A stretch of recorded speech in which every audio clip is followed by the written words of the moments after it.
4 of filming the visual album in Washington. So one of the things that I said in the previous video was that our first day of filming was very structured because we had an actor there as well, and so we got kind of all of the indoor shots done.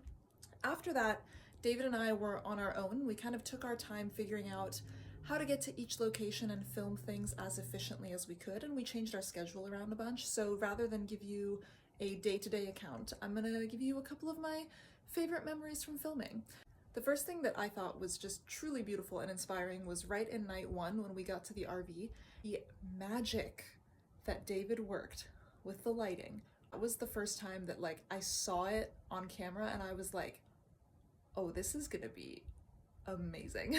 We also had a few meadow shots that were actually behind a store. Asked the store owner if we could film in the meadow behind them because it had a bunch of beautiful wildflowers with the mountains in the background. And the cows interrupted us. The cows came and they were like, they kind of just looked at us like, what are you doing? And we were like, I'm so sorry, we're gonna get out of your way. This is completely unrelated, but I thought it was adorable. I saw a squirrel crossing the sidewalk in front of me with a very large mushroom in its mouth, and it was just the cutest thing ever. The day that we were location scouting and we found Salt Creek Beach, we wanted to see how the tide was gonna behave and how like quickly the tide came in, how quickly it receded. So we spent a couple of hours just wandering around Salt Creek Beach and experiencing the day with it. And it was so peaceful and gorgeous. And we just sat there and listened to the waves come in and out. And finally, our lost socks. RIP.